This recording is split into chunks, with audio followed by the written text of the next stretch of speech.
Back to our channel education platform बाइक ना। आप कैसे हैं? आप सभी, आई होप आप सभी अच्छे होंगे, पढ़ रहे होंगे। अगर नहीं पढ़ रहे हैं तो पढ़ना स्टार्ट कर दीजिए। आपके एग्ज़ाम फैब से स्टार्ट है। अगर आपको डेट शीट के बारे में नहीं पता है तो डेट शीट भी आप चेकआउट कर सकते हैं। वीडियो आपकी अपलोडेड है चैनल पे। तो आज हम पढ़ रहे हैं क्लास 12th का चैप्टर फर्स्ट, जो कि केमिस्ट्री से लिया गया है, सॉल्यूशन चैप्टर है। ठीक है, तो इसमें आप चीज़ें पढ़ने वाले हैं, बहुत सारे टॉपिक्स के बारे में पढ़ने वाले हैं। वैसे ये वन शॉट रिवीजन आपका वीडियो होगा। ठीक है, तो जल्द से जल्द लोगों को आप शेयर कीजिए वीडियो को, और अगर कोई डाउट हो तो आप कमेंट भी कर सकते हैं। और नोट्स के लिए आपको, अगर किसी को नोट्स चाहिए हो तो आप क्या करें, कमेंट कर दें, उसी अकॉर्डिंग नोट्स प्रोवाइड कर दिए जाएंगे। तो चलिए स्टार्ट करते हैं बिना टाइम वेस्ट किए। सबसे पहले टॉपिक आता है आपका सॉलिड। तो सॉलिड देखिए क्या है इसमें। Solid are the state of matter in which constituting particles are arranged very closely. The constituent particles can be atom, molecule और ion. तो देखिए सॉलिड्स क्या होते हैं। सॉलिड एक ऐसे मैटर है जिनके पार्टिकल्स क्या होते हैं, बहुत ज़्यादा पास पास अरेंज्ड होते हैं। इस तरीके से पास पास अरेंज्ड होते हैं। ठीक है, और ये पार्टिकल्स जो होते हैं ये एटम हो सकते हैं, मॉलिक्यूल हो सकते हैं, आयन हो सकते हैं। और ये क्या होते हैं, स्ट्रॉन्ग होते हैं, रेजल्ट होते हैं। ये प्रॉपर्टीज़ इनकी है। तो प्रॉपर्टीज़ भी चलिए पढ़ लेते हैं। तो पहली प्रॉपर्टीज़ देखिए क्या है। प्रॉपर्टी में फर्स्ट क्या है आपका, they have definite mass, volume and shape. इसके पास क्या होती है, डेफिनाइट मास होता है, मतलब इसका जितना भी वेट है वो उतना ही रहेगा।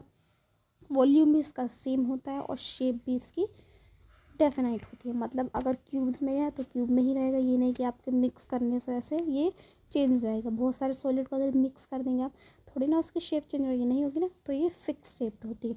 सेकंड देखिए, they are non compressible and rigid. ये क्या होते हैं, नन कंप्रेसिबल होते हैं, ठीक है, और रिजिड होते हैं, मतलब ठोस होते हैं, स्ट्रॉन्ग होते हैं।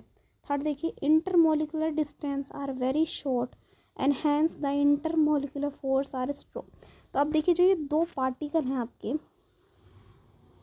देखिए जैसे ये दो पार्टिकल है इस तरीके, तो इनके बीच में जो होता है ना डिस्टेंस, वो बहुत कम होता है, और इसी वजह से इंटरमोलिकुलर फोर्स जो होती है वो बहुत ज़्यादा होती है, इसीलिए स्ट्रॉन्ग फोर्स मानी जाती है।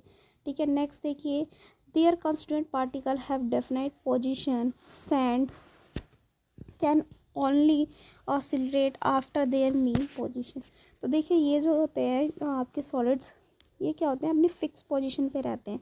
लेकिन अगर हम वहीं पे सैंड ले तो वो थोड़ा बहुत मूव हो सकता है, उसकी पोजीशन थोड़ी बहुत चेंज हो सकती है, क्योंकि लाइटर होते हैं इस वजह से। नेक्स्ट देखिए, अब हमने जो ये सॉलिड हैं आपके, classification of the basis of the arrangement of A constituent particle. मतलब इन जो सॉलिड जो है ना, ये दो पार्ट में डिवाइडेड करे गए। पहला है आपका, देखिए क्या है, पहला है आपका क्रिस्टलाइन एंड सेकेंड है अमोरफस। पहला क्या है आपका, क्रिस्टलाइन, ठीक है, और नेक्स्ट है आपका एमोरफस। ओके, तो इनके बारे में पढ़ने वाले हैं हम, क्रिस्टलाइन और एमोरफस के बारे में। देखिए क्या होता है। अब क्रिस्टलाइन में आप देख रहे होंगे कि जो मॉलिक्यूल्स आपके अटैच होते हैं वो एक प्रॉपर शेप बनाते हैं। ठीक है, प्रॉपर शेप बनाते हैं। और वहीं पे अगर हम एमोरफस की बात करें तो एमोरफस में कोई पर्टिकुलर शेप नहीं होती, कोई भी किसी भी शेप में अरेंज हो जाता है। ठीक है, तो एक क्रिस्टलाइन में एक पैटर्न होता है और एमोरफस में कोई पैटर्न फॉलो नहीं होता है।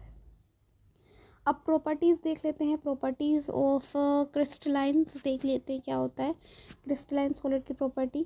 फर्स्ट क्या है, दे have a definite geometrical shape. तो वही बोला गया है कि क्रिस्टलाइन में क्या होती है, प्रॉपर शेप फॉलो होती है। अगर सर्कुलर है सर्कुलर फॉलो होगी इस तरीके से। ठीक है, नेक्स्ट देखिए, they have a long range order. मतलब इसका जो ऑर्डर होता है, जो भी ये शेप बना रहा होता है, वो क्या होता है, लॉन्ग रेंज्ड होता है। ये नहीं कि एक छोटी सी रेंज में हुई, 2 या 3 मॉलिक्यूल की चेन हुई और वहीं पे एंड हो गई, ऐसा नहीं होता है। ये एक लॉन्ग चेन होती है। ठीक है, कैसी होती है, लॉन्ग चेन। नेक्स्ट देखिए third, they have a shape melting point, sorry sharp melting point. तो मेल्टिंग पॉइंट कैसा होता है, इसका शार्प होता है। नेक्स्ट देखिए, दे आर एनियोस्ट्रोपिक इन नेचर। मतलब ये एनिस्ट्रोपिक इन नेचर होते हैं। मतलब क्या है, their physical property show different value when measure along different direction in same crystal. मतलब ये है कि एनिस्ट्रोपिक का मतलब ये है कि अगर जब आप इनकी फिजिकल प्रॉपर्टी को मेज़र करेंगे तो ये डिफरेंट डिफरेंट शो करता है, अगर हम डिफरेंट डिफरेंट डायरेक्शन से देखें और उसी सेम क्रिस्टल में। ठीक है, नेक्स्ट देखते हैं।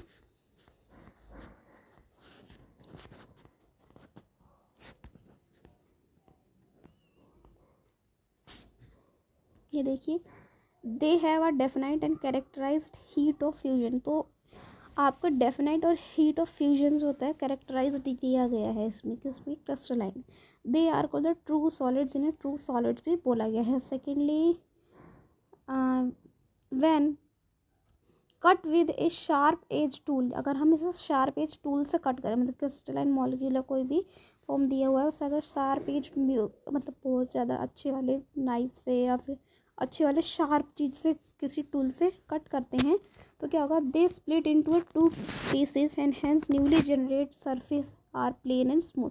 तो अगर जैसे मान लीजिए कोई भी मॉलिक्यूल है, मान लो ये मॉलिक्यूल अगर हम कट करते हैं तो इनके बीच में जो यहाँ पे शेप आएगी वो एकदम प्रॉपर आती है। ठीक है, ये रफ शेप नहीं आएगी, स्मूथ शेप आएगी। ठीक है, anisotropy nature of crystalline solids दिया हुआ है, देख लीजिए आप, ये डिफरेंट डिफरेंट एंगल से चेक किया गया है। नेक्स्ट देखिए, पॉलीमॉर्फिक फॉर्म ऑफ पॉलीमॉर्फ्स। देखिए क्या होता है, the different crystalline form of a substance are known as polymorphic form. मतलब डिफरेंट डिफरेंट फॉर्म जो होती है क्रिस्टलाइन सब्सटेंस की उसे क्या कहते हैं, हम पॉलीमॉर्फिक फॉर्म कहते हैं। ठीक है, या पॉलीमॉर्फ भी कह सकते हैं। एग्जाम्पल से ग्रेफाइट है, डायमंड है, तो एक ही कार्बन से हमें ये ग्रेफाइट मिला है, डायमंड मिला है। ठीक है, बकमिंस्टर फिल्मेंट्स भी है, आपने पढ़ा होगा 10th क्लास में।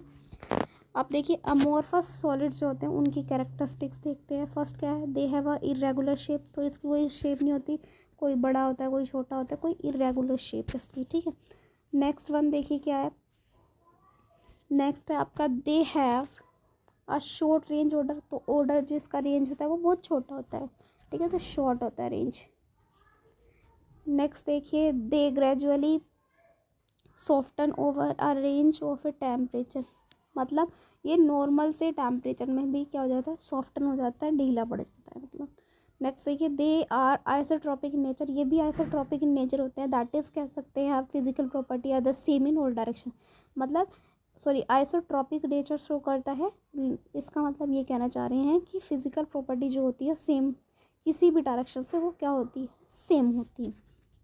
नेक्स्ट देखिए, when cut with a sharp edge tool, जब हम इसे शार्प एज टूल से कट करेंगे, ठीक है, they cut into two pieces. तो ये टू पीसेस में कट हो जाएगा, लेकिन इरेगुलर सरफेस होगी, मतलब कि स्मूथ सरफेस नहीं होगी, आपकी सरफेस कैसी होगी, रफ सरफेस होगी।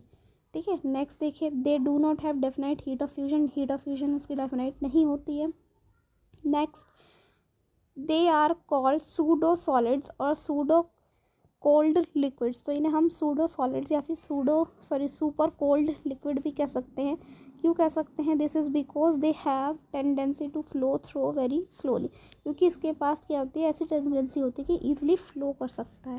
ठीक है, धीरे धीरे क्या हो सकता है, फ्लो कर सकता है। अब टाइप ऑफ क्रिस्टलाइन सॉलिड्स दिए हुए हैं। फर्स्ट आपका मॉलिक्यूलर सॉलिड, जिसमें क्या होते हैं, मॉलिक्यूल्स होते हैं। ठीक है, मॉलिक्यूल्स अरेंज्ड होते हैं। एक मिनट,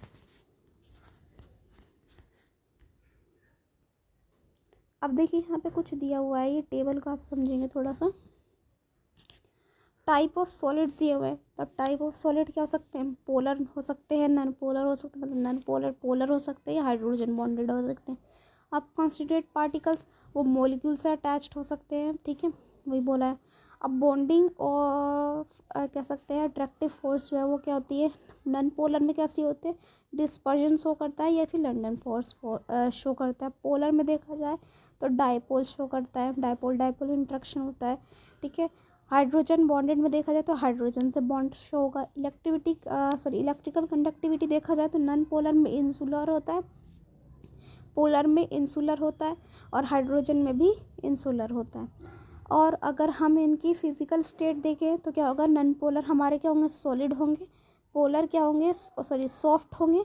ठीक है, पोलर भी आपके सॉफ्ट होंगे, हाइड्रोजन बॉन्डेड भी क्या होंगे, हार्ड होंगे।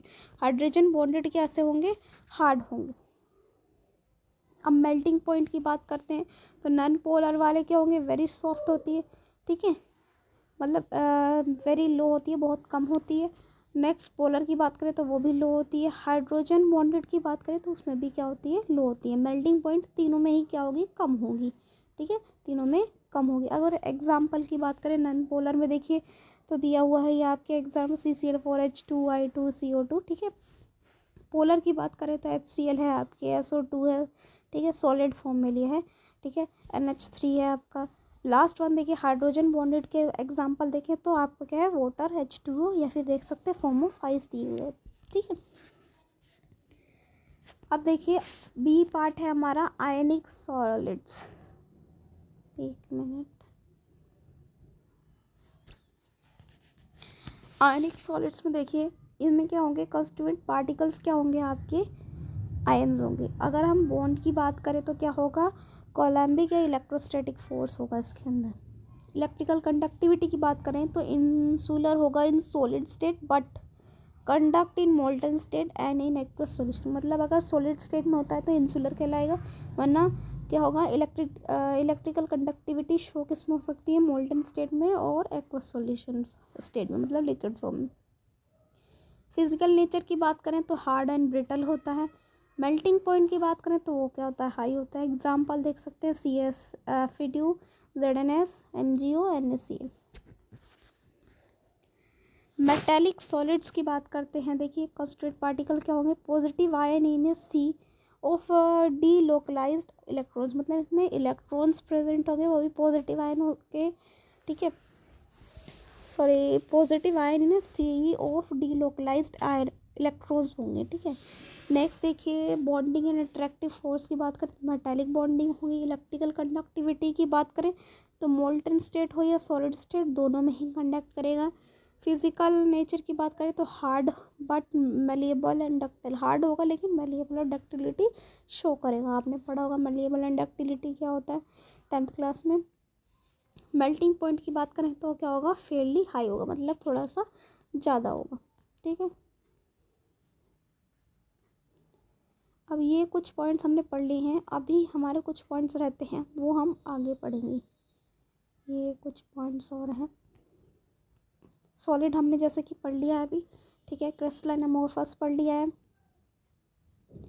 अब क्रिस्टलाइन जो होते हैं फर्दर, ये 4 पॉइंट्स हम पढ़ चुके हैं। नेक्स्ट थर्ड देखिए, a 3-dimensional arrangement of a point in a space is called space lattice and crystal lattice। मतलब 3 डायमेंशनल अरेंजमेंट कोई भी दी हुई है पॉइंट्स की, उन्हें क्या कहेंगे हम, स्पेस लेक्टाइस और crystal lattice. They are only 14 3 dimensional lattice, तो कितने हैं, 14 हैं, आपको याद रहना चाहिए, known as Bravais lattices. The basic difference between the 14 Bravais lattices are, तो इनके बीच में 4 जो डिफरेंस है वो क्या होगा हमारा, वो क्या होगा, angle between the face and the reflective proportion of side, मतलब एंगल में और रिलेटिव प्रोपोर्शन में जो होता है साइड्स के, वो डिफरेंस होगा इनमें। नेक्स्ट देखिए, a unit cell is the smallest unit of crystal which when repeated again and again give the crystal of a given substance. तो यूनिट सेल क्या होता है, अगर एक छोटी यूनिट है क्रिस्टल की जो कि अगर बार बार रिपीट हो तो एक क्रिस्टल फॉर्म करती है किसी भी सब्सटेंस की। फिफ्थ बात करते हैं, there are the 3 types of unit cell, 3 type हैं आपके यूनिट सेल की, based on the cubes, cubes के बेसिस पे रखी गई है। दीज आर, फर्स्ट है हमारी प्रिमिटिव, फर्स्ट क्या है, प्रिमिटिव और simple cube which has 1 constituent at each corner, तो मतलब 1 पॉइंट होता है इसमें, ठीक है, आप ये बोल सकते हैं। सेकेंड देखो body centre cube, body centre cube क्या होता है, in which 1 constituent at the centre of a cube as well as 1 at the each corner, मतलब एक तो एक कॉर्नर होगा मे बी, है ना। तो क्या होगा, ये कॉर्नर पे एक पॉइंट होता है और बॉडी सेंटर में एक सेंटर पे होता है और एक कॉर्नर पे होता है, ठीक है। फेस सेंटर में देखिए क्या होता है, in which there is 1 constituent at the center of face as well as 1 at each corner, ठीक है। तो क्या होगा, एक आपका फेस पे होगा और बाकी सभी कॉर्नर पे एक एक पॉइंट्स पाए जाएंगे।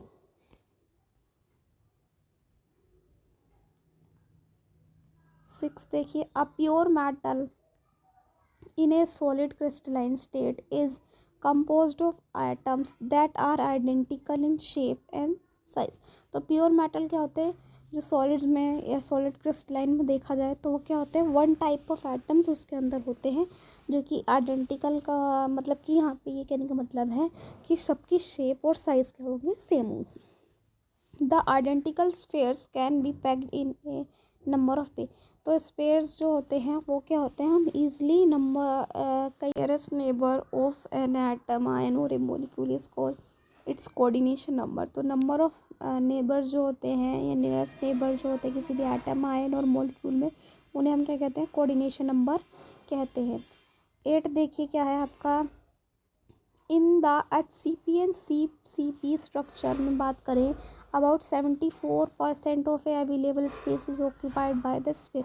तो 74% स्पेस जो होता है वो स्फीयर के द्वारा ऑक्यूपाइड होता है। बट इन BCC अरेंजमेंट की बात करें, about 68% of the available space is filled up. 68% जो स्पेस होता है ऑलरेडी फिल अप होता है।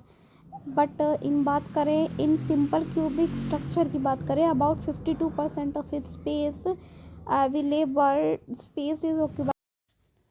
Any departure from perfectly ordered arrangement of atom or ion in a crystal is called imperfection और defect. तो कोई भी डिपार्चर हो किसी भी क्रिस्टल में, ठीक है, कोई भी अरेंजमेंट हो एटम या आयन का, तो उसे हम क्या कहते हैं, इम्परफेक्शन और डिफेक्ट कहते हैं। ये दो टाइप के होते हैं हमारे, पॉइंट डिफेक्ट और लाइन डिफेक्ट। ठीक है, स्कॉटी डिफेक्ट देखते हैं क्या होता है। Schottky defect occurs when a pair of ion of opposite charge, example cation and anion, are missing from a ideal lattice.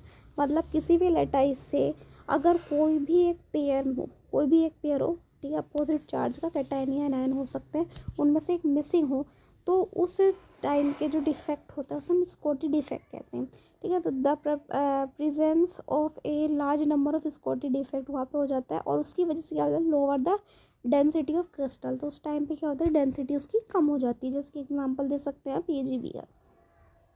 ठीक है, एटम और ion which occupy the normally vacant interstitial sides in a crystal is known as interstitial, results in increase in density of crystal. तो क्या होता है, कोई भी atom ion होता है जो ऑक्यूपाई कर लेता है कोई भी वेकेंट स्पेस किसी भी क्रिस्टल में, उसे हम क्या कहते हैं, इंटरस्टिशियल कहते हैं, और उसकी वजह से डेंसिटी भी क्या हो जाती है, हमारी इंक्रीज हो जाती है। नेक्स्ट देखिए, फ्रैंकल डिफेक्ट क्या होता है, it is a combination of a Schottky defect and interstitial.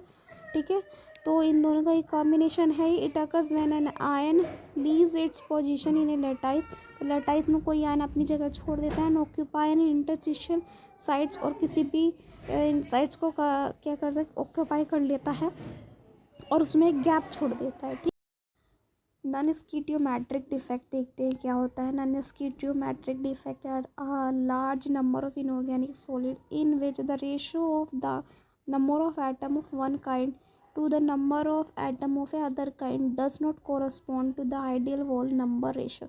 तो ये एक ऐसा डिफेक्ट है जिसमें large number of inorganic solids होते हैं, और ये रेशो होता है किसका, number of one kind of atom to the number of other kind of atom. मतलब एक मान लीजिए ए काइंड का एटम होगा उसका रेशो, और बी काइंड के रेशो का, इन दोनों का रेशो जो होता है, ठीक है, वो क्या होता है, वो नंबर नहीं होता है। ठीक है, such compounds are called non stoichiometric compounds कहलाते हैं, ऐसे कंपाउंड्स। ठीक है, तो ऐसे कंपाउंड्स क्या कहलाएंगे, नॉन स्कीटियोमेट्रिक कंपाउंड्स कहलाते हैं। नेक्स्ट देखते हैं, when there is a excess of metal ion in non stoichiometric compound, मतलब ज़्यादा ही इलेक्ट्रॉन मेटल आयन हो जाते हैं, तब क्या होगा, the crystal lattice has vacant अनायन sides.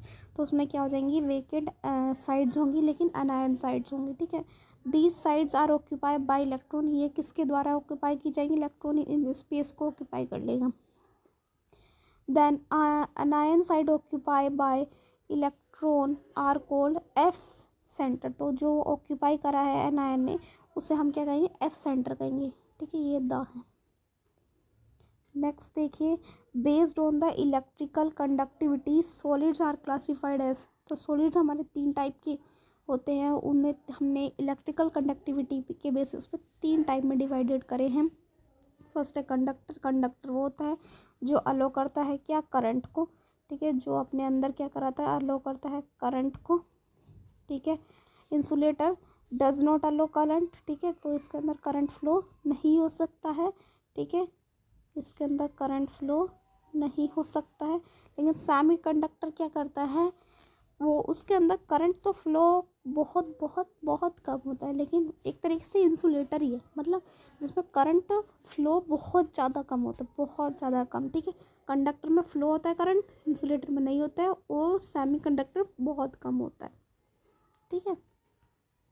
Next देखते हैं,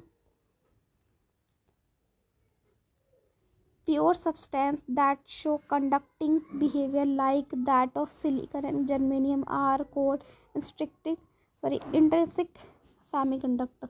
तो प्योर सब्सटेंस जैसे कि ऐसे सब्सटेंस जो कि क्या कर सकते हैं, जैसे एग्जांपल ले लें हम सिलिकॉन जर्मेनियम, ठीक है, ये बिहेव करते हैं कैसे, कंडक्टिंग मेटल की तरह, तो उन्हें हम क्या कहते हैं, इंट्रिंसिक सेमीकंडक्टर कहते हैं। 18 देखिए, which when solid substance are placed in a magnetic field, जब कोई सॉलिड सब्सटेंस मैग्नेटिक फील्ड के अंडर में रखा जाए, they do not show the same behaviour, तो सेम बिहेवियर शो नहीं करते, depending on their response to magnetic field, तो डिपेंड करते हैं अपने रेस्पॉन्स के लिए मैग्नेटिक फील्ड पे। The substance are classified as, तो सब्सटेंस जो होते हैं क्लासिफाइड होते हैं किसके बेसिस पे, डायमैग्नेटिक सब्सटेंस पे, ठीक है। नेक्स्ट, डायमैग्नेटिक के अंडर में देखिए क्या होते हैं, these substance are weakly repelled by the magnetic field, तो डायमैग्नेटिक में क्या होता है, वीकली रिपेल्ड करते हैं, ठीक है। नेक्स्ट देखिए क्या होता है, the electron are paired, electron कैसे होते हैं, पेड होते हैं। नेक्स्ट देखिए सेकंड आपका पैरामैग्नेटिक सब्सटेंस क्या होते हैं, these substance are weakly attracted by the magnetic field, तो ये सब्सटेंस क्या होते हैं, वीकली अट्रैक्ट होते हैं किससे, मैग्नेटिक फील्ड से। Second, these substance have permanent magnetic dipole, तो इन सब्सटेंस के पास क्या होता है, परमानेंट मैग्नेटिक डायपोल होता है, due to dipole presence of atom molecule और आयन कंटेनिंग अनपेड इलेक्ट्रॉन, क्योंकि इसके अंदर क्या होते हैं, अनपेड इलेक्ट्रॉन होते हैं, इस वजह से। नेक्स्ट देखेंगे आप,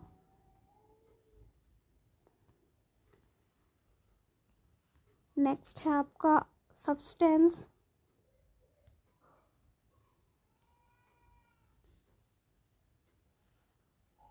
नेक्स्ट देखिए आपका क्या है, ये सेम लाइन रिपीट हो रही है। Substance having unpaired electron are classified as, अब ऐसे सब्सटेंस जिनके अंदर अनपेड इलेक्ट्रॉन होते हैं उन्हें हमने 3 पार्ट में डिवाइड किया है।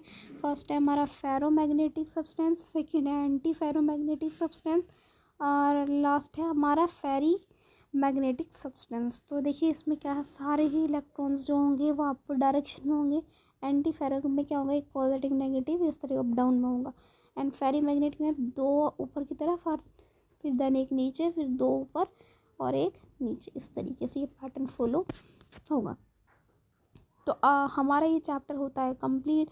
आई होप आपको सारी चीज़ें समझ में आई होंगी, जो चीज़ें नहीं समझ में आई उसे आप पूछ सकते हैं, दोबारा से कंफर्म कर सकते हैं, या फिर आप दूसरे वीडियो में समझा दी जाएगी। बस आपको बताना है कि क्या समझ में नहीं आया। ज़्यादा से ज़्यादा आप वीडियो को शेयर कीजिए, ज़्यादा से ज़्यादा अपने फ्रेंड्स तक पहुँचाइए, और अगर आप कोई स्पेशली टॉपिक पढ़ना हो तो वो भी आप